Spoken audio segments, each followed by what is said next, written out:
Bien, la semana pasada estuvimos en el retiro.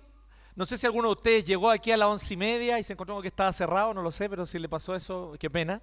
Pero una vez al año le va a pasar. Sobre todo si no está atento a las informaciones en la página de Facebook.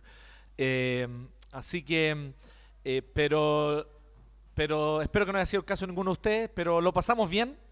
Los que no fueron, se lo perdieron, esa es la verdad, eh, porque lo pasamos muy bien, tuvimos tiempo de compartir también como iglesia, tuvimos tiempo de conocernos un poco más, además estuvimos en la granja, ¿cierto? Donde se crían presbiterianos, la granja presbiteriana, así como hay granjas avícolas, ¿cierto? Esto es una granja presbiteriana, entonces allá los plantamos, los regamos y los presbiterianos crecen con mucho cuáquer y leche, crecen ahí. Así que, bien, lo pasamos bien, pero fue un paréntesis y habíamos empezado recién la serie. Y la serie es ser misional, ¿cierto? Como dice ahí la imagen, ¿qué significa ser misional? Es lo que vamos a estar trabajando durante estos próximos meses. Vamos a estar aquí lo que queda de noviembre, diciembre y una parte de enero también. ¿Qué significa ser misional? Y ya vimos que la palabra misional, que al tiro nosotros la asociamos con misionero, con enviar a misiones, y cuando pensamos en misiones pensamos en algún lugar muy remoto, así como en Asia o en África, pensamos en el Nepal. Entonces nosotros al tiro pensamos en cosas como ese, claro. Yo les comentaba, ¿no? En el primer mensaje que Fabián Tovar, ¿no? Se llama de OM, sí, Fabián. Fabián, que es director nacional de OM, coordinador, algo así, ¿no? Director nacional de OM, me comentaba que en un encuentro de organizaciones misioneras mundiales se levantaba una interesante estadística. En este momento África y China se están poniendo de acuerdo para enviar misioneros y son los que más están enviando misioneros en este momento en el mundo. Y nosotros siempre pensamos como en misiones como que hay que enviar a África y a China, ¿no? Y ellos son los que más envían en este momento. Y lo cual es vergonzoso para nosotros porque muchos de los países de África involucrados en misiones, así como de los sectores de China, porque China no es solo un país, ¿no? Políticamente será un país, pero adentro son muchas naciones adentro de una gran cosa política, digamos. Muchas de las naciones que están en China y de los países africanos que envían tienen mucho menos y tienen una situación económica mucho peor que la de nuestro país y que la de los países latinoamericanos. Y los latinoamericanos somos hoy los que debemos tener más vergüenza frente al tema de las misiones, porque teniendo un porcentaje importante de creyentes en nuestros países, teniendo situación económica que nos permite enviar misioneros, no estamos enviando como deberíamos. Entonces ustedes me preguntan, ¿ser misional tiene que ver con eso? Sí, tiene que ver con eso. Pero no es solo eso. Ser misional tiene que ver con el carácter de la iglesia, que la iglesia tenga un carácter misionero donde está, que la iglesia tenga el carácter misionero en su estilo de vida y de ser iglesia. Y eso significa la palabra misional. Significa no solamente enviar misioneros a lugares distantes o a pueblos no alcanzados o a regiones, tribus o etnias que no han tenido contacto con el Evangelio o han tenido muy poco contacto con el Evangelio. No se trata solo de eso, se trata también de entender que nuestro contexto actual es un contexto misionero, que aquí en Avenida Brasil, entre la Alameda y la Plaza Brasil, es un campo misionero, ¿sí? Entender que todo esto que está aquí entre Los Héroes y República es un campo, los metros, ¿no? Los Héroes y República es un campo misionero. Es entender que el barrio Bellas Artes, el barrio Las Tarrias es un campo misionero. Es entender que allí donde nosotros estamos, aquí donde estamos, nosotros debemos tener un estilo de vida misionero. Pero que además cada uno de nosotros es la iglesia. Y que por lo tanto cuando hablamos de la iglesia siendo misionera, estamos hablando de ti siendo misionero, de mí, de tu labor como misionero, participando en el centro de padres apoderados del colegio de tu hijo, participando activamente en las organizaciones vecinales de tu junta de vecinos. Están ahí tiradas las juntas de vecinos. La gente dice, es que las juntas de vecinos son puros atados, puras peleas. Claro, porque la gente que está ahí tal vez no es gente que está realmente aportando, pero si tú participaras eso podría cambiar. Si tú junto con otros vecinos participaran, aunque hasta ahora, por lo menos en mi experiencia, las juntas de vecinos donde yo he podido participar no ha sido una mala experiencia, ha sido en general buena experiencia. Por lo menos hablo de mi parte, ¿no? Y, y en general nosotros muchas veces perdemos de vista esto, entender que el lugar de trabajo donde yo voy de lunes a viernes, de lunes a sábado, es mi campo misionero, donde yo doy testimonio de Cristo a través del servicio y del trabajo con excelencia, pero también donde además de buscar la excelencia laboral para la gloria de Dios, no para agradar al jefe, para la gloria de Dios, no para ganar más plata, para la gloria de Dios, no para que tenga mejor comisión a fin de mes, para la gloria de Dios. Cuando yo busco la excelencia en mis estudios, no porque yo quiero caerle bien al profe, no porque simplemente mis papás tienen esa expectativa con relación a mí, sino porque efectivamente yo entiendo que voy a la universidad, voy a mi lugar de estudio para glorificar a Dios con mis estudios, para honrarle con mi mente y para honrarle también con la disciplina de estudio, ¿no? Los japoneses tienen un dicho, ¿no? Se lo he estado ahí tratando de inculcar a Agustín para bajarle un poquito sus niveles de orgullo pecaminoso, porque muy niño será, pero es pecador, nació pecador. Y yo le digo este dicho japonés, que se lo aprenda: la disciplina tarde o temprano vence a la inteligencia, dicen los japoneses. Suena como algo que diría el señor Miyagi, ¿no? Suena bacana así. Entonces, más importante, porque algunos piensan así, algunos de ustedes piensan, oh, es que yo soy súper inteligente, entonces yo estudio el día anterior. Pero eso no glorifica a Dios. Porque si estudiando el día anterior te sacáis un 7, imagínate la calidad de estudiante que tú serías para la gloria de Dios si estudiaras como deberías. No estudias para el 7 simplemente, no estudias para aprobar, estudia para glorificar a Dios. Tú tal vez hoy serías un estudiante que publica ya en las revistas de la universidad. Tú tal vez ya podrías haber organizado un grupo de estudio haciendo un blog que aporte con respecto a la disciplina que tú estás estudiando. ¿Por qué no lo estás haciendo? Porque estudiáis solamente para la nota, no para glorificar a Dios. ¿Me entiendes lo que quiero decir? Entonces esto va más allá de las notas, ¿me entienden? A veces tú puedes ser alguien que se saca muchos 7 y ser mediocre, porque te saca 7 con el esfuerzo mínimo. Eso no glorifica a Dios. ¿Vamos entendiendo lo que queremos decir? Y eso es ser misional. Todo eso es entender que mi vida es un estilo de vida de misión. Mi vida es un estilo de vida que debe ser para la gloria de Dios, para anunciar su gloria, para proclamarlo a Él y para levantarlo a Él sobre todas las cosas, para que vean su gloria, para que lo vean a Él y para que se sientan atraídos hacia Cristo, ni siquiera hacia ti, hacia Cristo. Entonces, ser misional significa, como ya vimos, ¿cierto?, unirnos a la obra que Dios está haciendo en el mundo y en la historia. Y esta obra es que Él está produciendo una nueva creación en Cristo. Y eso es lo que Él está haciendo hoy en el mundo. Pero también significa una segunda cosa de lo que vamos a ver hoy día, después del texto. Gracias. No, dejemos el texto. ¿Podemos volver después? Quiero ver, solamente mostrar el título. Avanza nomás. Gracias. ¿Qué significa ser misional? Significa ser enviados como Jesús fue enviado. Ser enviados como Jesús fue enviado. Una más, porfa. Y ahora sí vamos a volver atrás. Vamos a abrir en Juan capítulo 1, el Evangelio de Juan. Capítulo 1, del verso 10 al 14.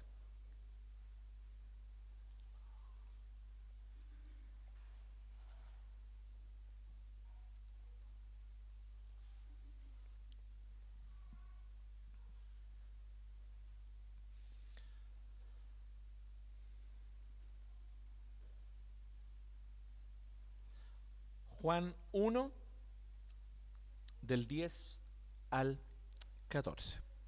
Y dice así: el que era la luz ya estaba en el mundo, y el mundo fue creado por medio de él, pero el mundo no lo reconoció.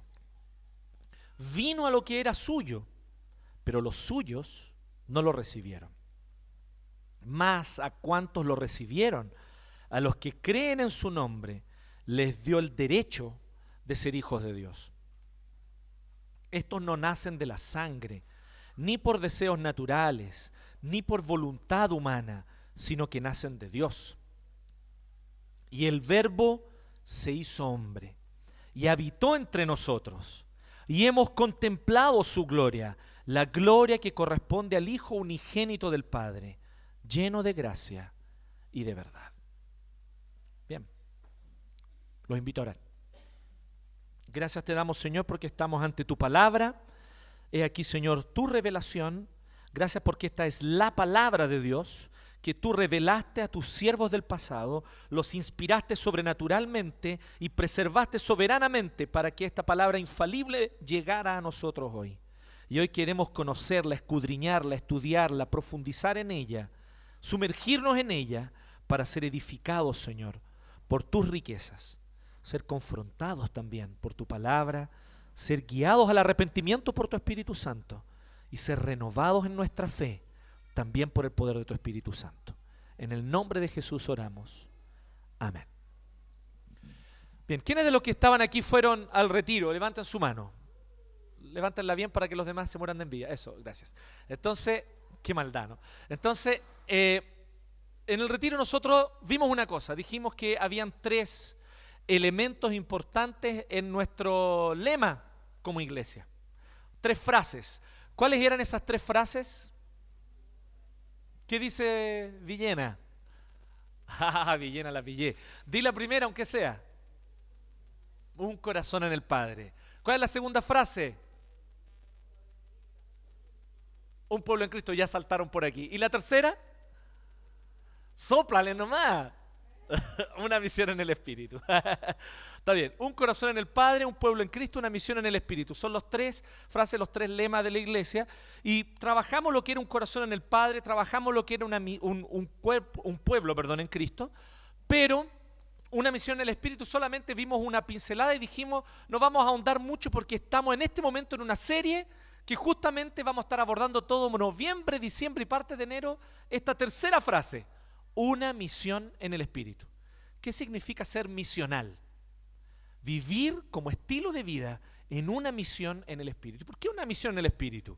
Porque habiendo diversidad de dones, teniendo diversidad de vocaciones, teniendo diversidad de personalidades, teniendo diversidad de opiniones sobre sociedad, de opiniones sobre la vida, de opiniones sobre cómo criar hijos, de opiniones sobre política. Sin embargo, todos nosotros, siendo diversos, somos un solo cuerpo en Cristo. Y tenemos una misma misión, la de proclamar y anunciar la gloria de Dios en Cristo mediante el Evangelio. La de mostrar la gloria de Jesucristo mediante el Evangelio y por lo tanto unirnos a la obra de Dios de hacer nuevas todas las cosas a través de nuestras vocaciones. La vocación docente, aquellos de ustedes que la tienen, una vocación ingenieril, algunos de ustedes que la tienen, ¿cierto? La vocación maternal, que también es una vocación, un llamado que Dios hace solemne a las mujeres de cuidar, criar, educar, formar a sus hijos, una gran responsabilidad por lo demás y probablemente uno de los oficios más complejos que exista, probablemente. Entonces en todas estas cosas nosotros vemos que Dios nos pone llamados. Esto es súper interesante. Lutero, cuando tuvo que traducir la Biblia, el Nuevo Testamento específicamente, que fue la parte que él tradujo, encerrado en el castillo de Wartburg, ¿no? Ustedes conocen esa historia, pero a Lutero lo querían matar. Entonces, como él estaba amenazado de muerte, el príncipe Federico el Sabio de Sajonia, que por algo le decían Federico el Sabio, porque era sabio, tomó una decisión sabia. A él le caía muy bien Lutero, le gustaba mucho lo que Lutero enseñaba, le gustaba mucho cómo Lutero rescató el evangelio bíblico, y aunque Lutero estaba amenazado de muerte, él vino y mandó unos soldados de él y lo secuestraron, delante de un montón de gente, lo secuestraron y se lo llevaron, para que la gente creyera que lo habían secuestrado para matarlo. Pero en realidad fue el mismo príncipe Federico de Sajonia que lo secuestró para protegerlo, no para matarlo. Y lo escondió en el castillo de Wartburg, y ahí se quedó varios meses Lutero, no sé, 8, 9, 10 meses, no sé cuánto, ahí Wikipedia debe decirlo. Pero estuvo varios meses, lo suficiente para traducir el Nuevo Testamento. Eso es no perder el tiempo, ¿se fijan o no? ¿Qué habríamos hecho tú y yo? Oh, estoy encerrado en este castillo y me deprimo, ¿no? ¡Qué lata! ¿Cuándo me van a sacar de aquí? El Señor tiene gloriosos llamados para mí, tengo que ser... ¿No? ¿Me entienden? No, Lutero dijo, ya que estoy aquí hay que aprovechar el tiempo. Así que pidió un diccionario griego, pidió un Nuevo Testamento griego y empezó a traducir. Y allí entonces la traducción, él se vio con una dificultad. ¿Cómo traducir la palabra trabajo? ¿Cómo traducir la palabra trabajo al alemán? No había traducción de la Biblia al alemán. La primera traducción y había otro problema. El alemán estaba, y hoy todavía está, pero es mucho menos, pero en ese tiempo mucho más, estaba dividido como lengua en un montón de dialectos. que aunque eran más o menos parecidos y tenían la misma raíz, sin embargo se hablaban de manera distinta, así que él tuvo que buscar alguna forma de alemán que fuera más o menos neutra y común para los distintos dialectos. Es por eso que hasta el día de hoy en Alemania se reconoce a Lutero como el padre de la lengua alemana moderna. ¿Sabían ustedes? Porque él con su traducción al Nuevo Testamento unificó la lengua alemana bajo reglas comunes. Fue el primero que empezó a hacer eso. Obviamente después Goethe y otros cumplen un papel muy importante en eso, pero el primero fue Lutero. Y entonces Lutero dijo, ¿cómo traduzco trabajo al alemán? Y había una palabra que era Arbeit, que significa algo así como esfuerzo. Buena palabra para traducir trabajo, ¿no? El esfuerzo de hacer algo. Pero él prefirió otra palabra, Beruf. ¿Y sabe lo que significa Beruf? Significa llamado. Y desde ese día en adelante, para los alemanes el trabajo es un llamado, no un esfuerzo. Qué bonito, ¿no? Eso yo creo que es tener una visión bíblica de lo que es ser misional. Entonces, teniendo claro esto, que todos nosotros somos llamados a ser misionales, que la iglesia como pueblo de Dios en el mundo, pensemos aquí, volvemos a decir, aquí estamos en el entretiempo, ¿me entienden o no? Pero la cancha es allá afuera, de lunes a viernes, de lunes a sábado, allá es el juego, allá hay que meter los goles. Aquí venimos al entretiempo para que Cristo, mediante su palabra, nos exhorte, nos arengue, nos llame, ¿cierto? Mediante el Espíritu Santo nos haga masaje, ¿cierto? Y ahí el kinesiólogo que el Espíritu Santo ¿cierto? Nos ayude un poquito para estar más en forma y volver al juego. El juego es allá. El juego es de lunes a sábado. Allá hay que meter los goles. Entonces la pregunta es, ¿y la iglesia como pueblo de Dios en el mundo, cómo somos misionales? Entendiendo que hemos sido enviados como Cristo fue enviado. Pensemos en esto a la luz de Juan capítulo 20. Si ustedes tienen su Biblia ahí pueden buscarlo, si no, es solo un versículo que yo quiero citar. En Juan 20, capítulo 20, versículo 21, Jesús se encuentra con sus discípulos después de su resurrección. ¿Y qué es lo que Jesús les dice? Se encuentra con ellos primero, todos se mueren del susto, por primero parte ahí, y Jesús les dice, la paz sea con ustedes, y a nosotros nos parece así como un saludo así como etéreo, ¿no? Como un saludo extraterrestre, ¿no? La paz sea con ustedes. Pero en realidad lo que Jesús está diciendo es cálmense, no se asusten. La paz sea con ustedes, eso, ¿no? Tengan paz, tengan tranquilidad, soy yo, ¿sí? Y después que Él les dice esto, Él viene y les da la siguiente revelación. Como el Padre me envió a mí, así yo los envío a ustedes. La iglesia es misionera por esencia. Su ADN es misionero. Es por eso que quiero ser muy cuidadoso con esto porque no es blanco-negro, ¿ok? Pero es por eso que hay que tener cuidado con la idea de un departamento de misiones en la iglesia. Yo creo que no está mal tener un departamento, tal vez, por ejemplo, que se preocupe de promover o de motivar para que toda la iglesia despierte a la realidad de que ella es misionera como un todo. Creo que eso no estaría mal. Pero en algunas ocasiones, a veces un departamento misionero termina siendo así como, bueno, ellos son los que se preocupan de misiones, el resto de la iglesia no. Y ahí estamos mal. Toda la iglesia es misionera, ¿sí? Por eso digo, no estoy diciendo que las iglesias que tienen departamento misionero son apóstatas, no digan después leceras que yo no dije, ¿sí? Lo que yo simplemente quiero decir es que me genera ruido porque también he visto en la práctica a veces cómo la gente termina asociando esto de un departamento misionero. Terminan pensando que por lo tanto es ese departamento los que están ahí nomás, estos locos misioneros, ¿sí? Así como estos locos pobres de Plan Z, estos locos misioneros, ¿sí? Entonces, como que nadie los toma muy en serio, es como si estos que les gusta ir de misiones, que van a Haití a construir casas, ¿qué van a Haití a construir casas? Si quieren construir casas a los haitianos, que les construya aquí, si está lleno. Eso es lo que dice la gente, ¿no? ¿Sí o no, no eran buenos? ¿Te lo dijeron alguna vez o no? Te lo digo yo entonces. Te lo digo yo, el Trump que habita en mí te lo dice.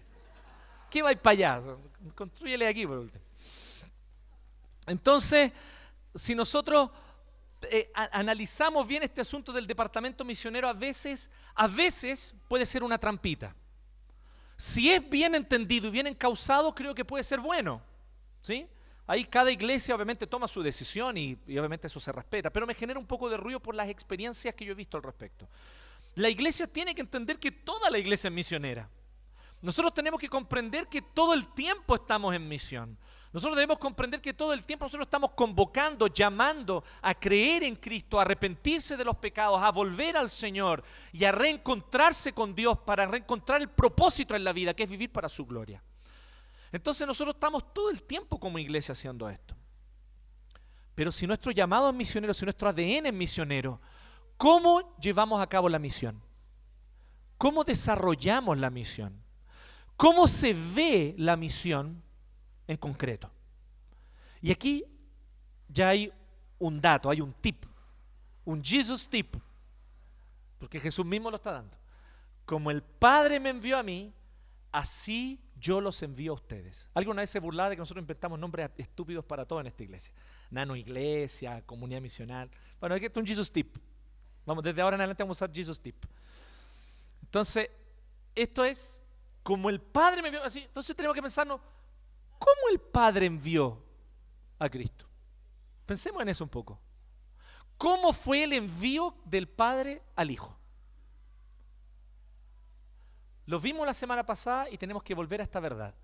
Dios es un Dios misionero. ¿Se habían puesto a pensar en eso, no?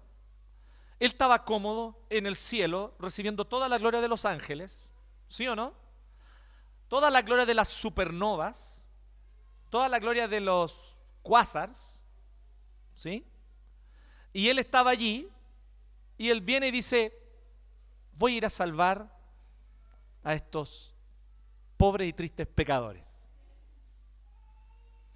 Entonces él se humilló, nació de María Virgen, no de la Virgen María como si fuera un título, sino de María, una mujer común y corriente que en ese momento era virgen. Por eso lo decimos en ese orden, no sé si han fijado en el credo, de María, virgen con minúscula, no mayúscula, pone un título. Y ahí él nació haciéndose hombre, o sea, asumiendo naturaleza humana, pero sin dejar de ser Dios. Y él vino y habitó entre nosotros. Fue hasta la muerte de cruz. Sobre la cruz él cargó nuestra culpa y nuestro pecado y canceló nuestra deuda para que nosotros podamos ser reconciliados con Dios. Al resucitar al tercer día, él inauguró una nueva creación en el tiempo y en el espacio. Y esa nueva creación, que es un germen, ¿sí? es una semilla que está en la historia desarrollándose. Cuando Cristo vuelva, va a ser una consumación, una realidad completa. Habrá nuevos cielos y nueva tierra por completo. Pero hasta entonces nosotros aguardamos su venida. A eso vino Cristo. Él es un Dios misionero.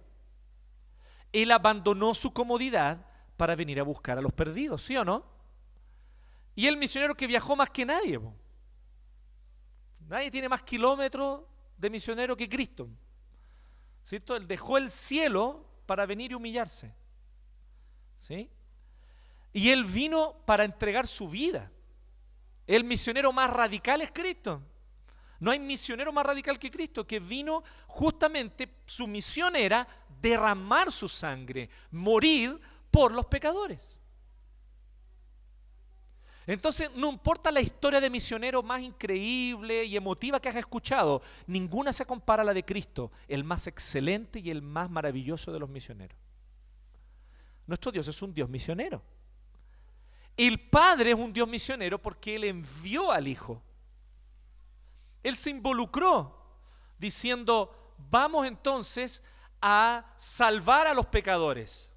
Él no tenía obligación de salvarnos. ¿Y qué es lo que hizo el Padre? Envió a su único Hijo amado. ¿Y nosotros? ¿Qué hacemos muchos de los padres cristianos cuando nuestros hijos dicen así? Papá, quiero servir al Señor como misionero. Hijo, no. Entra a la universidad y saca una carrera digna y gana plata. ¿Sí? No vaya a ser cosa que tú seas un papá así, que quieras quitarle al Señor un hijo que no es tuyo de partida, que es de Él. Pero el Padre, Él tomó la decisión a su hijo, hijo, ¿por qué no vas tú a salvarlos a ellos? Y lo envió como misionero. Y el hijo con gozo fue y siguió este llamado. ¿Se fijan que Dios es un Dios misionero, no? Entonces, ¿cómo el Padre envió al Hijo? ¿Cómo el Padre envió al Hijo? ¿Sí? ¿Cómo el Hijo vino? Todo esto está descrito en Juan capítulo 1. Yo los invito a que después ustedes lo lean. Este es un texto súper profundo. Algunos probablemente me querrán apedrear, los exégetas de Facebook, que nunca faltan, ¿cierto? Porque como yo dilacero este texto que es un todo, desde el versículo 1 hasta el 18, ¿sí? Por lo menos. Toda esa sección es verdad, es una sola gran sección, del 1 al 18, que yo los invito a que después lo vean con cuidado. Pero yo quise focalizar en esto, en 10 al 14. ¿Saben por qué? Porque este capítulo de Juan, capítulo 1, y en general el Evangelio de Juan, ¿ya? Es súper profundo. Es meterse así ya a una volada que es a otro nivel. O sea, se llevan 2000 años tratando de entender lo que Juan está diciendo, se escriben y escriben tratados acerca de este evangelio, que realmente la gente, muchos desde filósofos, teólogos, obviamente intérpretes bíblicos, le han dado vuelta a lo que Juan está comunicando. Y específicamente aquí en Juan 1, donde, como ustedes bien saben, parte con: en el principio era el verbo era con Dios y el verbo era Dios. Con la declaración más gloriosa de la divinidad de Jesús. Jesús es Dios. Y es Dios, el creador, sustentador de todo lo que existe, el único y eterno Dios, ese es Jesús. Él es Dios. Y desde ahí entonces nos habla de cómo Él, teniendo toda esta gloria, la deja para venir a habitar entre nosotros. Ustedes después pueden ver eso con más detalle.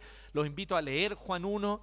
Juan 1 tiene una característica, bueno, y Juan en general tiene esta característica tan especial de ser un pozo muy profundo, donde uno puede nadar y sumergirse y parece que nunca llega al fondo de él. Así que, y escrito por un pescador, ¿eh? Ahí estaba el pescador, estaba a la orilla ahí pescando, Jesús lo llamó: pescador de hombres, ya, buena. ¿Sí? Pasaron 20, 30 años, no, yo creo que más, ya estaba más viejito, pasaron algunas décadas, y ahí viene Juan y escribe esto. Entonces, esto no puede ser que lo haya escrito un pescador. Hay gente incluso que tiene la teoría que no fue Juan, que fue una comunidad. No puede ser que haya sido solo una mente que escribió esto, que es demasiado. No tienen ni una base científica para decir lo que dicen, simplemente lo especulan, ¿sí? No, fue la comunidad juanina, dicen, ¿sí? Ellos inventaron ahí como, ¿sí? ¿Por qué? Porque es realmente increíble el nivel de profundidad de Juan aquí. Foquemos del 10 al 14, por lo tanto. ¿Qué es lo que nosotros vemos aquí? ¿Cómo Jesús fue enviado? Ser misional significa ser enviados como Jesús fue enviado. Eso significa 4 características que vamos a ver. La primera, sabiendo que el mundo tiende a rechazar a su creador y sustentador. La primera cosa que debemos saber está aquí en el 10 y 11.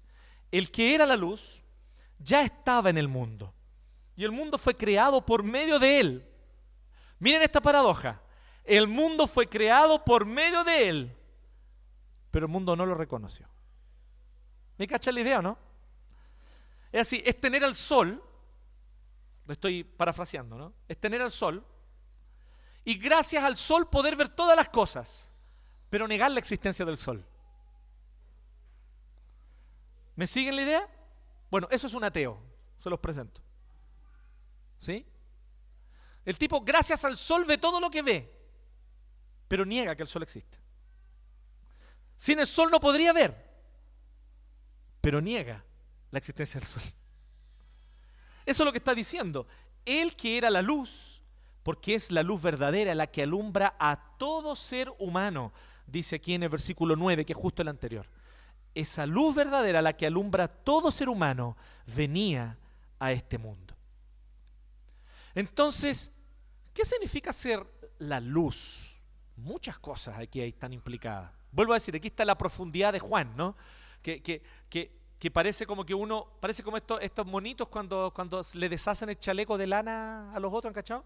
Empieza a tirar la hilacha y no termina nunca, ¿sí? O como pañuelo, voy a dar otro ejemplo más, pañuelo de mago. ¿Han cachado los pañuelos de mago? Solo un pañuelo y después sale otro y otro y otro. Bueno, Juan tiene como esas cosas, así como que uno ve y dice, la luz, ¿qué significa la luz? Y yo puedo aquí voy a decir algo muy superficial tal vez, pero hay más cosas por detrás. Pero él que era la luz, o sea, es gracias a él que hay vida. ¿Sí? Era claro el entendimiento griego ya en esa época, en base a la observación, de que la vida florece donde la luz está presente. La vegetación, ¿cierto? Los frutos maduran. El mismo ser humano con su cultura florece cuando hay luz. En la oscuridad es mucho más complejo esta situación. No que no haya vida, pero es mucho más complejo. Pero en la luz florece la vida. Por la luz podemos nosotros ver, distinguir. Por la luz podemos ver los colores, ustedes saben, ¿no? De hecho, los colores no son más que la fragmentación o refractación, no sé, de la luz. Y Él, que es la luz del mundo, Él creó el mundo fue creado por medio de Él, pero el mundo no lo reconoció. Y en el 11 hace una idea similar, pero hablando con respecto al pueblo judío, cuando dice de los suyos. Vino a lo que era suyo o vino a los suyos, pero los suyos no lo recibieron. O sea, además de venir al mundo que él había creado, y este mundo no lo conoció, vino específicamente al único pueblo de la antigüedad que tuvo el privilegio de recibir la revelación divina de la venida de este Mesías, de la venida de este Rey, de la venida de este Salvador. Este pueblo era el único que tenía esta revelación de primera mano. Y Él vino justamente ahí, y ellos tampoco lo recibieron. Entonces, si así fue la misión de Jesús, ¿por qué la misión tuya y mía, que somos el cuerpo de Cristo, va a ser distinta? ¿Por qué esperamos, de alguna manera mágica, que el mundo nos acepte, nos honre y nos ponga en lugares de influencia? Porque para eso Dios llamó a su pueblo, para estar en posiciones de influencia. ¿Han escuchado esa cuestión, no? Le estoy poniendo ese acento centroamericano para que suene más. No sé si ni siquiera es centroamericano este acento, pero un acento inventé. Entonces, esto es un problema, ¿no? Vemos hoy día una iglesia evangélica sedienta de ser reconocida por el mundo. A una iglesia evangélica sedienta de que todos los políticos nos llenen el Te Deum. Que yo no lo encuentro malo en sí, ¿eh? El problema es que cuando más encima el compadre está en el púlpito, le da una agenda valórica, moral y política en vez de predicarle el evangelio, que es lo que necesitan esos políticos. Si esos compadres nunca van a entender la necesidad de los valores cristianos mientras no conozcan a Cristo. Esta es una realidad innegable. Entonces nosotros vemos que una problemática no menor se genera con una iglesia sedienta de reivindicaciones. Palabra que incluso yo he escuchado, ¿no? Es que tenemos que reivindicar al pueblo evangélico. ¿Reivindicar de qué? ¿Por qué vamos a querer ser reivindicados? Si Cristo vino a dar su vida y a ser despreciado para derramar su sangre, ¿por qué nosotros vamos a tener un llamado menor que ese? Y ojo con lo que estoy diciendo, menor. Porque recibir honra y gloria de este mundo es un llamado menor a dar la vida por la gloria de Cristo. No se olviden lo que decía Spurgeon. Si Dios te llamó a dar testimonio de Cristo y anunciar su evangelio, no te rebajes a ser rey de Inglaterra. No te rebajes. Entonces, en un mundo evangélico, cristiano, sediento de reconocimientos, de reivindicaciones, de poder, no.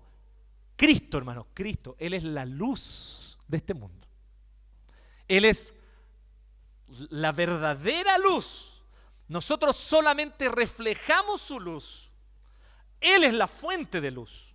Nosotros somos luz porque lo reflejamos a Él. En la medida en que lo reflejemos vamos a ser luz.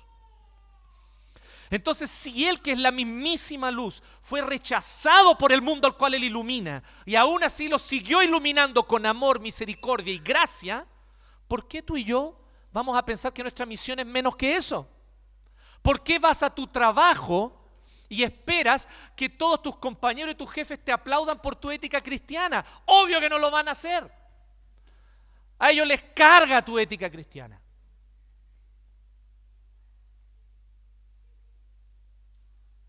El único momento donde te la alaban es cuando les conviene a ellos. Cuando tú por tu ética cristiana defiendes a alguno de ellos, ellos dicen, oye, qué buena tu ética, bacán. Pero porque los defendiste a ellos. Porque de alguna manera hubo una conveniencia para ellos. Pero el mundo aborrece tu ética cristiana. No esperes lo contrario. Eso es la tendencia natural. No esperes que tu honestidad va a ser recompensada por tu jefe. Si en este mundo caído, donde el pecado ha afectado todas las relaciones, lamentablemente, manchado y además ha traído putrefacción a todos los corazones, el impío prospera y el justo sufre. Lea el Salmo 73. Ahí usted va a ver la historia de un hombre que se llama Asaf, que sufrió porque él decía, pucha, el impío prospera y yo que sirvo a Dios todos los días me dan azote, me dan azote. No era un reggaetón por si acaso, ¿eh? Lo azotaban de verdad. Y él, sufriendo en esta situación, viendo que los impíos blasfemaban contra Dios, los ojos se les saltaban de codicia, prosperaban. Y el loco dice, ¿qué onda? Y él dice, por poco mis pies resbalan, por poco pierdo mi fe en el Señor por causa de esto. Tengamos ojo allí. No nos hagamos expectativas equivocadas. Aprendamos de Asaf, que dice que entró en el santuario del Señor a orar y allí entendió lo que tenía que entender, que el fin de ellos es destrucción, que el fin de ellos es vergüenza y castigo eterno, pero el fin de los justos es el gozo y la felicidad eterna junto a Cristo en los nuevos cielos y nueva tierra. Hasta entonces nos toca estar en este mundo dando testimonio. ¿Ustedes saben cuál es la palabra testimonio en la Biblia? La palabra testimonio en la Biblia, a ver si les suena parecida con otra palabra castellana, es martiría. ¿Sabían eso? Alguien que da testimonio es un mártir. ¿Y qué es un mártir? En el sentido común o en el uso popular. Alguien que da su vida, ¿no? Alguien que derrama su sangre y que sufre por una causa. Bueno, martiría no significaba eso al inicio, no significaba alguien que muere por la causa. Martiría significaba dar testimonio. ¿Saben cuándo cambió el sentido de la palabra mártir? Después que los cristianos dieron testimonio en el Imperio Romano. Y desde entonces la palabra mártir significa alguien que muere por lo que cree. Antes de eso simplemente un mártir era un testigo ante un tribunal, que daba testimonio de lo que ha visto, de lo que vio, de lo que vivió. Pero me gusta esa conexión porque tiene todo que ver. No existe testimonio del Evangelio sin martiría. No existe. Bíblicamente son lo mismo. Entonces, cuando nosotros no estamos dispuestos a hacer los sacrificios mínimos, ¿cómo esperamos dar la vida por Cristo? ¿Sí? Cuando no estamos dispuestos a cantar feliz cumpleaños con los deditos, no vamos a dar la vida por Cristo, hermano. Debe ser un ejemplo tonto.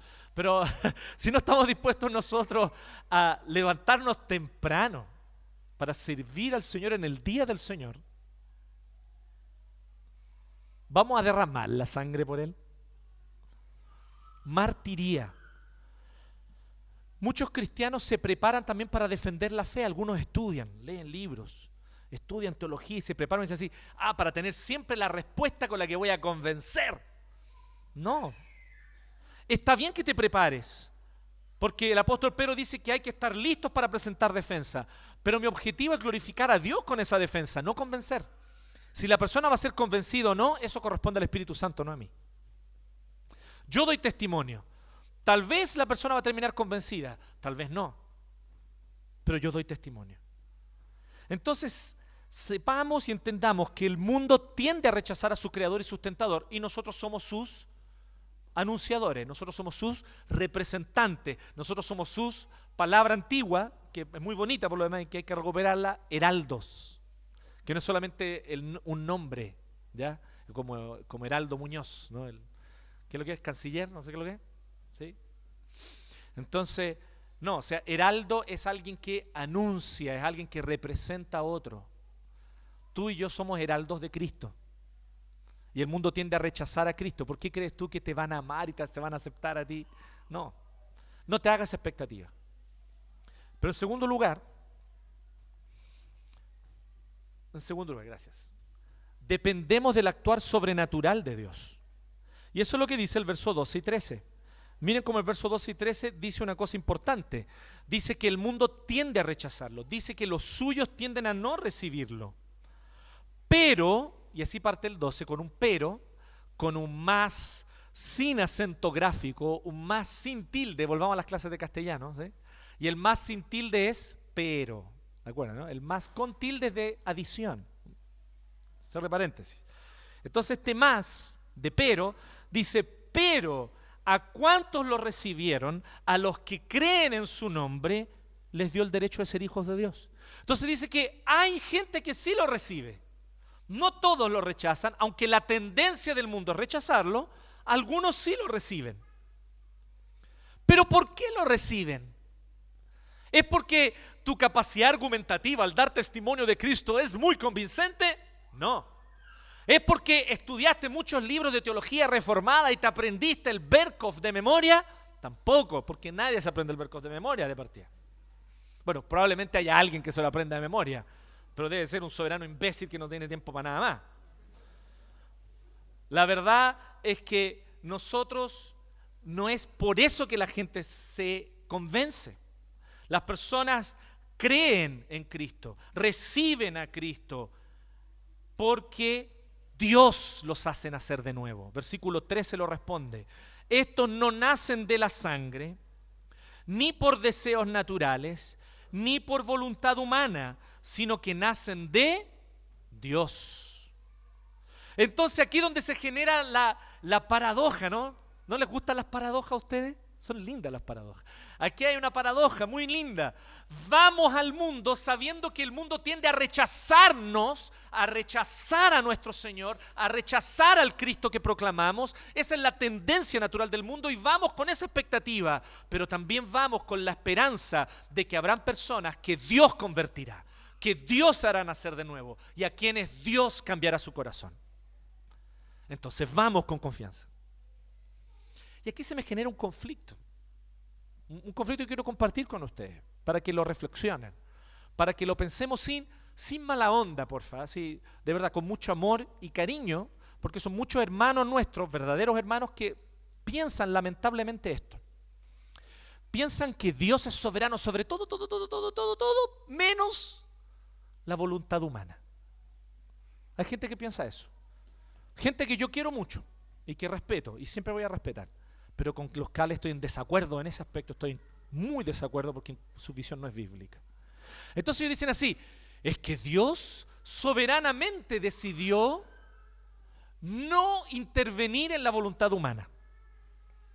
Entonces las personas tienen que decidir si es que quieren o no ser salvas. Suena muy bonito, suena muy lógico para la lógica humanista, que lo que más busca es reivindicar alguna honra en el ser humano. Para la lógica humanista, que lo que más quiere es negar la miseria humana. Entonces vienen y empiezan a decir, no, es que Dios respeta la decisión de cada uno. Y ahí vienen frases muy famosas, ¿no? Que no están en la Biblia en ningún lugar. El Espíritu Santo es un caballero, que Él pide permiso para entrar. El Espíritu Santo es dueño, amo y Señor de toda la creación, eso te incluye a ti. Él viene y entra sin pedirte permiso, si quiere patea la puerta, porque Él es Dios y tu corazón es de Él. ¿Sí? Otros dicen así, es que el texto bíblico lo dice, he aquí yo estoy a la puerta y llamo, y esa puerta solo tiene manija por dentro. Eso no está en la Biblia. Pero ellos se lo tienen que agregar porque hay que buscarlo, ¿no? Bueno, más allá de reírnos no de ellos, ¿no? Sino de la postura. La postura es irrisoria. Y entonces dicen, no, es que Dios respeta eso. Pero aquí es donde se me genera un conflicto súper interesante. Si es que las personas se convierten y son salvas por su propia decisión y no porque Dios las convierte, entonces ¿por qué oramos por la conversión de los incrédulos? No sacaríamos nada con orar por eso. Porque Dios no puede hacer nada, pues Dios respeta la decisión de cada uno, ¿no? Pero usted y yo, que entendemos bíblicamente que Dios soberanamente entra a un corazón sin pedir permiso y lo cambia y le da nueva vida, nosotros sí podemos orar por la conversión de otros. En nuestra visión teológica eso es consistente. Porque nosotros entendemos claramente que las personas se convierten porque Dios las convierte. No porque por su propia decisión lo hacen. Y otra cosa interesante. Usted y yo que sabemos que Dios ha escogido a los que Él quiere salvar, podemos salir a predicar el Evangelio sin dudas y con mucha esperanza de que habrán convertidos. ¿Por qué? Porque es Dios quien convierte, no la capacidad de la iglesia para persuadir. Es Dios quien convierte, no nuestra capacidad para poner una música emotiva de fondo para que la gente se emocione y diga, quiero recibir a Jesús, porque esa música me emocionó. No. Podemos ir y anunciar el Evangelio de Cristo sin temor, sin manipulación, sin empezar a decir al segundo, tercer, cuarto llamado, es que yo todavía creo que hay alguien aquí que quiere pasar adelante. Lo siento en mi corazón. Pero pone más música, pone unos tonos menores ahí, pone unos bemoles. ¿Eran bemoles, Marcos? Sí, los bemoles para emocionar. ¿Me entienden? No, podemos ir con confianza, con claridad y sin temor. Habrá convertidos, ¿saben por qué? Porque Dios tiene convertidos. Y porque la Biblia me dice una cosa. La Biblia dice que al final de los tiempos, en el Apocalipsis dice esto, habrán reunidos de toda lengua, de toda tribu y de toda nación alrededor del Cordero, rindiéndole gloria. ¿Sabe lo que significa eso? Eso significa que hay que ir a todas las tribus, lengua y nación sin temor, porque habrá convertidos de todas. Dios los escogió, Dios así lo quiso, Dios soberanamente lo decidió, Él los predestinó. Entonces la predestinación no niega la evangelización, la predestinación es un combustible para evangelizar. La doctrina de la predestinación nos mueve a evangelizar. Y si tú alguna vez conociste a alguien que decía así, pero si Dios lo escogió, ¿para qué vamos a salir a predicar? Esa persona no era un calvinista. Era un estupidista, pero no un calvinista. Porque no es lo que enseña la Biblia, no es la visión bíblica. La visión bíblica es que justamente porque Dios escogió, vamos a predicar con confianza. Justamente porque Dios tiene escogidos de toda lengua, tribu y nación, vayamos a proclamar el Evangelio. Porque habrán convertidos, habrá conversiones, porque Dios es quien convierte. Oremos por los perdidos, ora por tus amigos, ora por tus familiares que no conocen a Cristo, ora porque Dios es soberano para entrar en un corazón y cambiarlo. Ora porque Dios cambia las voluntades de los seres humanos. Ora porque el Espíritu Santo es dueño de las vidas y de los corazones y Él entra en el corazón de quien Él quiere para convertirlo. Ora con fe. Porque si es la voluntad del Señor, nadie, ninguna voluntad humana podrá impedir que tu hijo se convierta, que tu esposo se convierta, que tu hermano se convierta, que tu papá, tu mamá crean en Cristo. Nada podrá impedir. Si Dios los ha escogido, ellos doblarán sus rodillas ante Cristo. Con esa confianza ora por ellos, porque es Dios quien convierte, no nosotros. Entonces, no nacen de la sangre ni por deseos naturales, sino por voluntad humana, ni por voluntad humana, sino por la voluntad de Dios.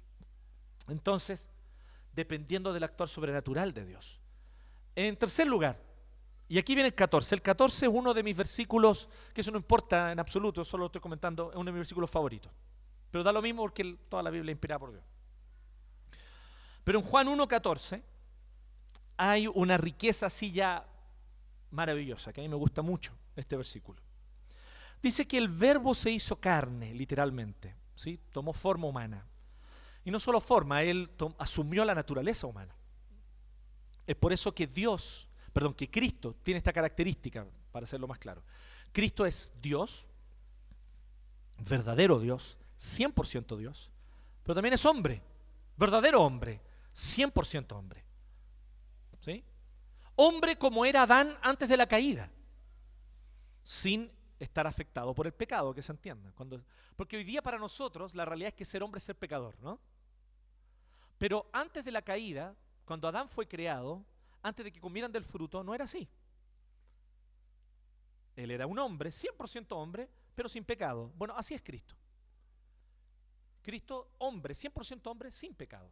Recuerda que el pecado, ¿sabes lo que hizo con nuestra vida? El pecado nos hace menos que hombres. Por eso se llama caída. Porque habiendo sido creados hombres para la gloria de Dios, ahora perdimos esa condición y somos menos que hombres. Hay un salmo donde el salmista dice así: porque yo no soy hombre, sino gusano. Así es la conciencia de pecado que tenía David y de la gravedad de su pecado. No soy hombre, sino gusano. Bueno, eso es lo que ocurre. Perdemos, ¿sí?, mucho de nuestra calidad de hombres que teníamos al inicio por causa del pecado. Así que Cristo es verdadero Dios y verdadero hombre. Aquí es donde viene lo interesante, ¿no? Hubo mucha discusión al inicio del cristianismo en los primeros siglos con respecto a cuánto de Jesús era hombre y cuánto de Jesús era Dios. Entonces decían, pero Jesús, ¿cuánto es? ¿70% Dios y 30% hombre? Tal vez es 60, 40, 40 y 20, no, esa es una canción, no, pero 40, 60. ¿Cómo era la distribución de lo humano y de lo divino en Cristo? Es donde viene lo maravilloso. Él ni siquiera era 50 y 50. Cristo era 100 y 100. 100% Dios, 100% hombre. Y una sola persona, no dos personas, una sola, con dos naturalezas. Solo Cristo ha tenido esta característica en toda la historia. Solo Él. Y es una característica total y absolutamente sobrenatural. Verdadero Dios, verdadero hombre. 100% Dios, 100% hombre. Entonces dice que el verbo se hizo hombre. Y aquí dice, y habitó entre nosotros. La palabra habitar aquí, en el idioma original en el que fue escrito esto, que es en el griego, es la misma palabra griega que se usa para tabernáculo. Había una traducción muy popular en la época en la que Juan escribió su evangelio, que era una traducción del Antiguo Testamento al griego. Se llamaba Septuaginta. Y esa traducción del Antiguo Testamento al griego traduce o usa la palabra skenosen para hablar de hacer o armar un tabernáculo. Y se refiere al tabernáculo del Antiguo Testamento donde habitaba el arca del pacto, donde la gloria de Dios se manifestaba y donde solo el sumo sacerdote podía entrar una vez al año. No sé cuántos de ustedes se recuerdan de eso. Pero en el Antiguo Testamento existía esta característica. Dios habitaba en medio de su pueblo, pero el problema es que cuando iban en el desierto, Dios los mataba cada rato porque el pueblo pecaba cada rato. No sé si han leído eso. Está en Éxodo. Entonces Dios estaba con ellos. En la noche, columna de fuego, que los iluminaba y les daba calor. En el día, columna de nube, que les daba sombrita. ¿Cierto? Y así los acompañaba en el desierto. Pero cada vez que el pueblo quería hacer algo, que realmente era algo pecaminoso porque eran muy porfiados, entonces ellos pecaban y Dios hacía que se abriera la tierra y se los tragaba. O salían serpientes y los mordían y se morían. ¿Me entiendes? Y así, entonces Dios llega a un punto donde le dice a Moisés, ¿sabes qué, Moisés? Si yo sigo estando con ustedes, los voy a matar a todos. Obviamente Dios estaba allí dialogando con Moisés. Estoy parafraseando el diálogo, pero es más o menos eso. Entonces, Dios lo que está haciendo es desafiando la fe de Moisés, probándolo. Entonces Moisés le dice, no, Señor, si tú no vas con nosotros, no nos hagas salir de aquí. A nosotros no nos interesa que tú nos des el más pulento de tus ángeles para vencer a los cananeos. Nosotros no vamos a ir a la tierra de los cananeos si tú no vas con nosotros. Queremos que tú personalmente vayas con nosotros. Entonces Dios le dice, ok, para que yo habite entre ustedes, entonces tiene que haber todo un sistema. Porque yo soy santo. Y mi santidad es pura, mi santidad es perfecta, y mi santidad no tolera ni el más mínimo pecado. Van a terminar muriendo todos.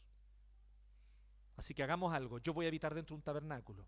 Ustedes van a construir un tabernáculo para mí. Yo me voy a manifestar sobre la tapa del arca del pacto, donde están las leyes, las tablas de la ley guardadas dentro.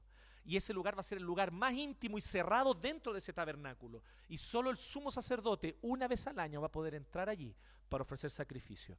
Y cada vez que ofrezca sacrificio va a ser para pedir perdón por él y su familia, y después por todo el pueblo que va a estar afuera del tabernáculo esperando en actitud de humillación y confesión de sus pecados.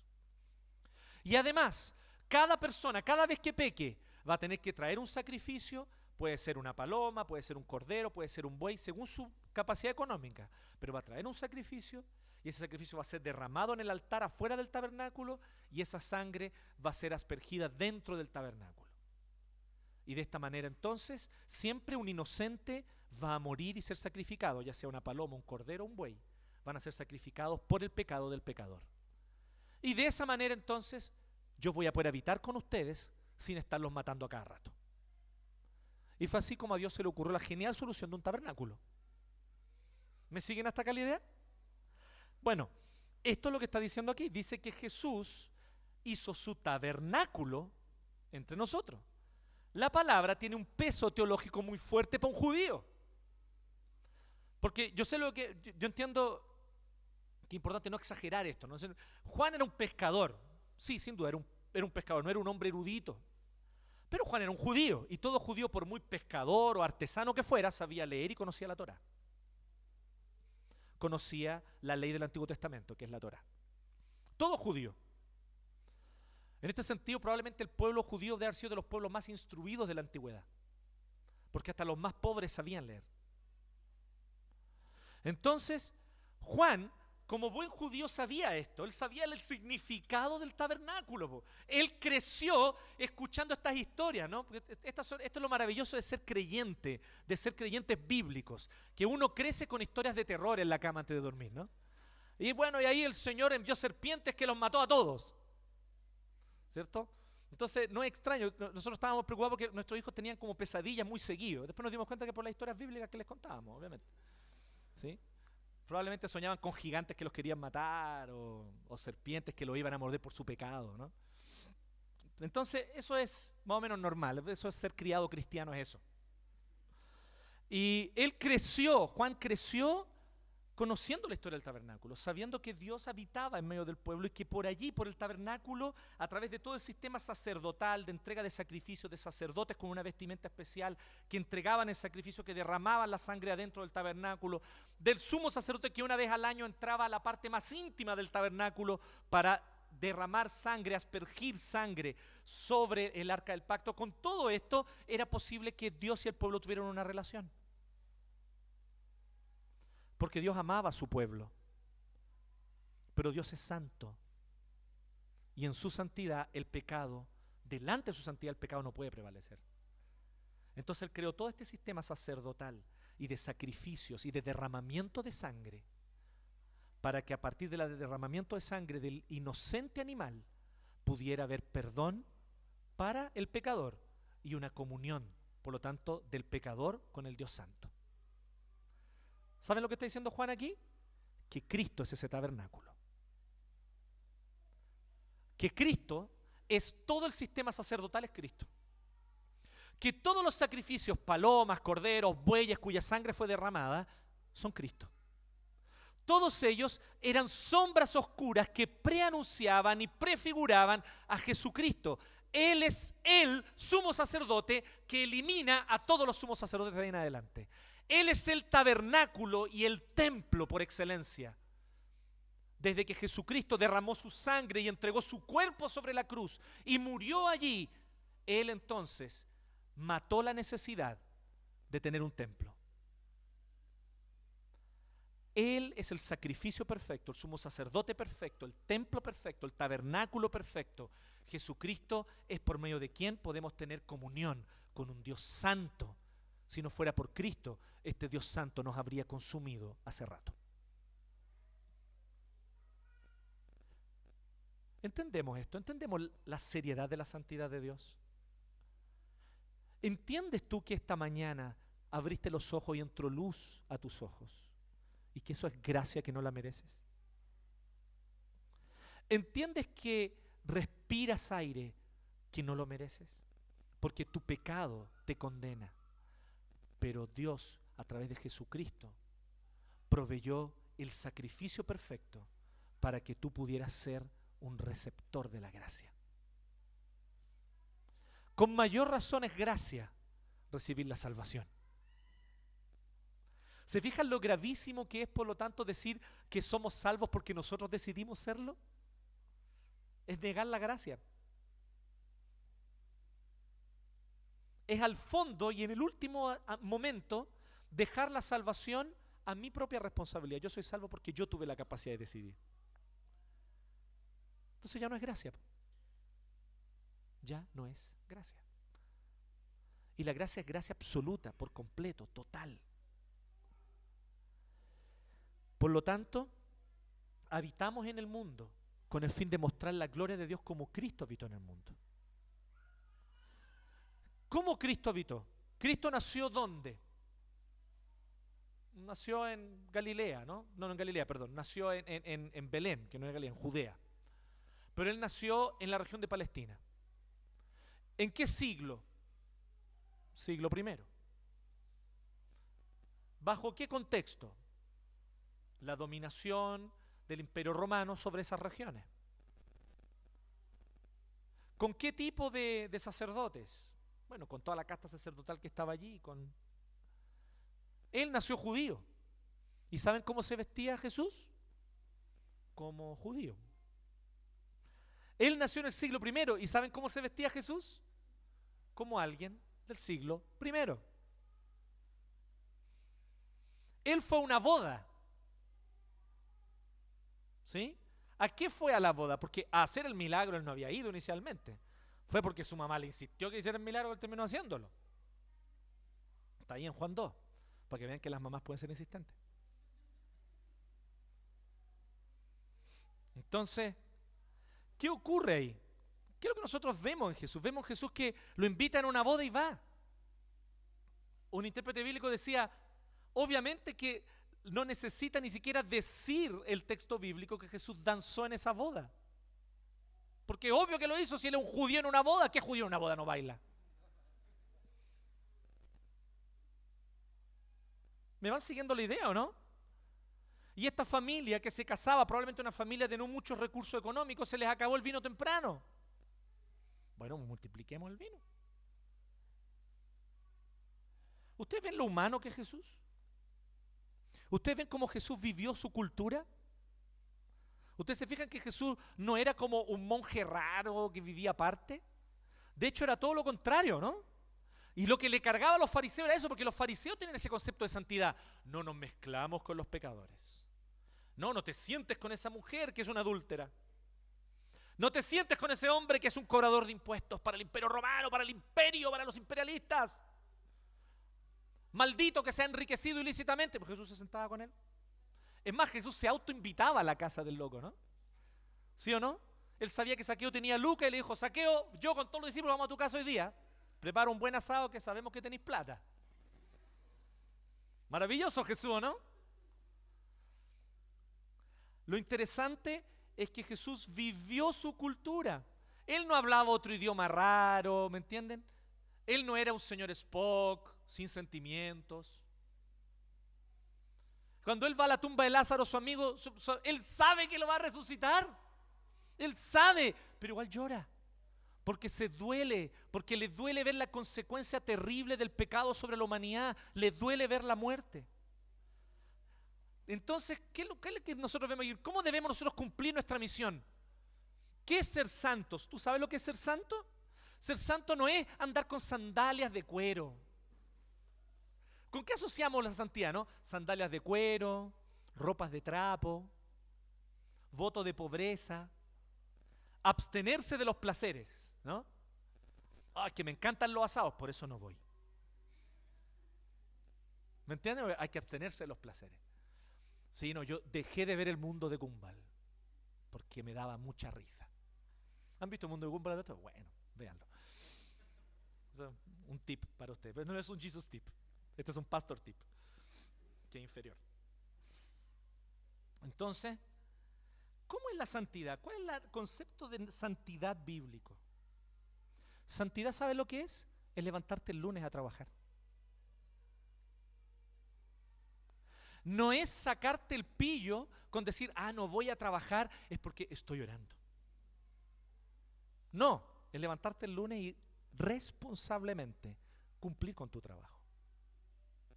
Santidad es involucrarte con tus compañeros de trabajo y de estudios sin ser un bicho raro que todo el tiempo le está diciendo, ay, no hagas esto, no hagas esto otro. Ser santo significa salir con los amigos y escuchar buena música. O sea, no música evangélica. No, perdón. Poca música evangélica. Aaron y otros más. Aaron, Iglesia 1. Y ahí, se acabó. ¿Me entienden? Es escuchar buena música. No tener temor de escucharla. Es ver buenas películas y apreciar el buen arte, hermanos, por favor. Hay más películas que Fireproof, A Prueba de Fuego, ¿me entienden? Que las películas que trae Canción, ¿me entienden? Hay más películas que eso. Entonces, ser cristiano no significa generar un gueto de subcultura donde escuchamos música cristiana, vemos películas cristianas y usamos moda cristiana. ¿Ustedes saben que existe eso? Existe una calle, Conde de Sarceda, en el centro de Sao Paulo, lleno de tiendas de moda evangélica. Si un día ustedes me acompañan para ello, yo los voy a llevar solo para que ustedes queden atónitos. Así, tal cual. Moda evangélica. Y no hay una tienda, hay galerías con tiendas. O sea, los evangélicos se visten de una manera específica. No, no es eso. Pero aquí es donde viene lo interesante que yo te quiero decir. Tú haces y tú vives en el mundo como todos los demás, igual que Cristo. Pero en todo lo que haces reflejas la gloria de Cristo. No te vistes de una manera rara, te vistes como se viste la gente del siglo XXI. Pero para glorificar a Cristo en tu forma de vestirte. Obviamente sales con los amigos como cualquiera sale con los amigos a disfrutar de una cerveza o de un vino. Pero como para la gloria de Cristo se disfruta de un vino y de una cerveza. No como el mundo. No como los que no tienen esperanza en Cristo. Y porque no tienen esperanza necesitan el alcohol para encontrarle un sentido a esta vida. Tú no lo disfrutas así. ¿Me entienden o no? Tú no necesariamente tienes que hacer un voto de pobreza.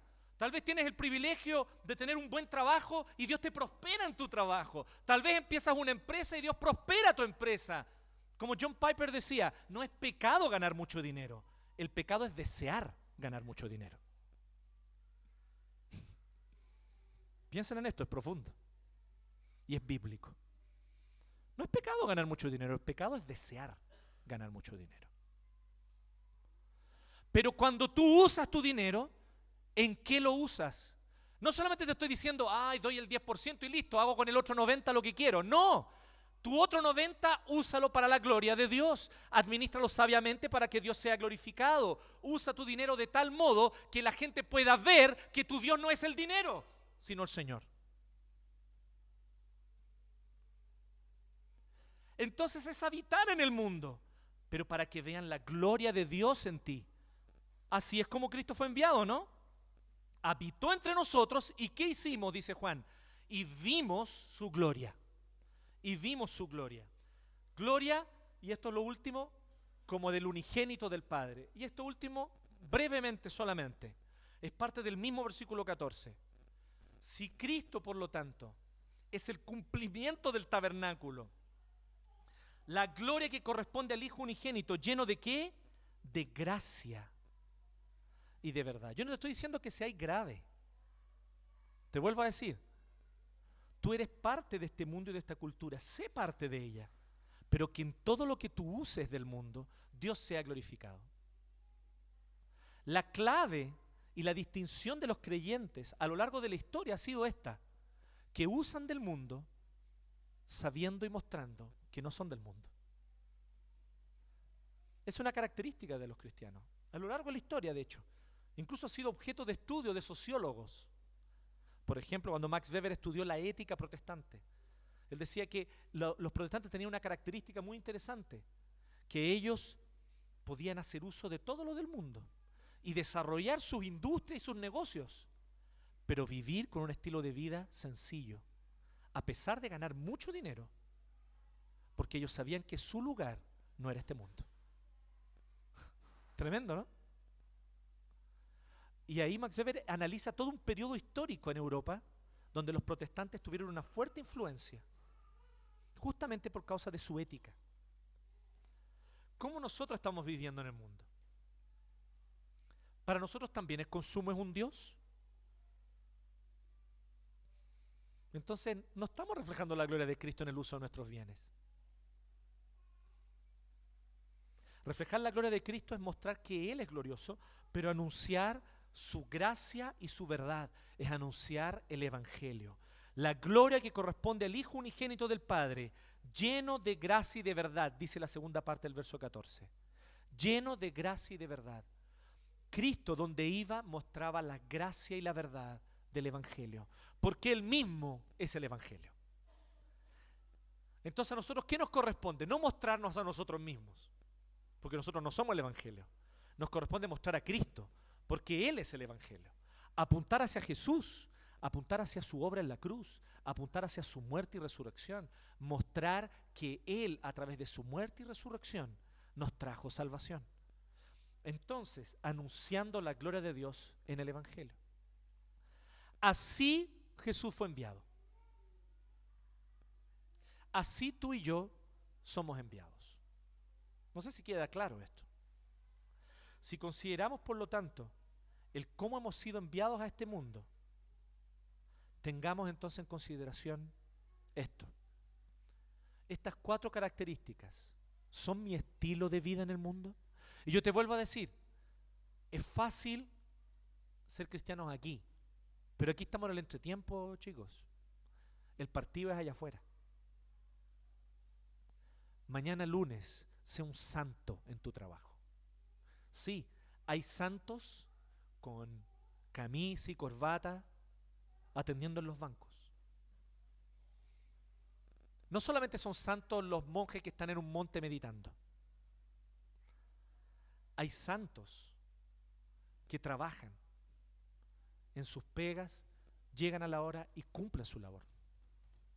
Hay santos que están en la universidad estudiando, van con sus cuadernos debajo del brazo y van a las clases, participan. Y aún con aquel profesor que cuestiona a Dios o que blasfema contra Dios, ellos saben ser respetuosos y mostrar honra. Esos son santos. Santos en el mundo, no fuera del mundo.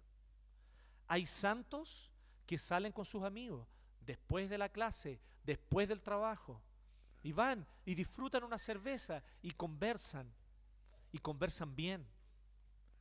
Hay santos que honran a las mujeres a su alrededor, no tratándolas como objetos y no siendo parte de las conversaciones donde las mujeres y sus cuerpos son tratados como objetos, sino que se oponen. Porque ¿sabes tú quién tiene que oponerse a ese tipo de cosas? No son las mujeres, son los hombres. Yo tengo plena convicción de eso. No digo que las mujeres no tengan que hacerlo, pero digo que más importante aún es que los hombres en nuestra cultura lo hagamos. ¿Tú sabes por qué lamentablemente hay mujeres levantando un movimiento contra el acoso sexual callejero? Porque somos demasiados los hombres cobardes que no lo hacemos. Nosotros los hombres debiéramos levantarnos primero. Para que no hablen así de nuestra hija, de nuestra hermana, de nuestra mamá. Y por lo tanto de ninguna mujer que es hija, mamá y hermana de alguien. Eso es ser santos. ¿Se fijan que la santidad se vive en la ciudad? ¿Se fijan que la santidad se vive caminando por las calles del centro? La santidad se vive caminando por los lugares del barrio de tu universidad, de tu barrio. La santidad se vive en los almacenes de tu barrio. La santidad se vive en las reuniones de apoderados del colegio de tu hijo. La santidad se vive allí, estando allí, habitando como Cristo habitó. Y allí donde estamos, proclamando el Evangelio.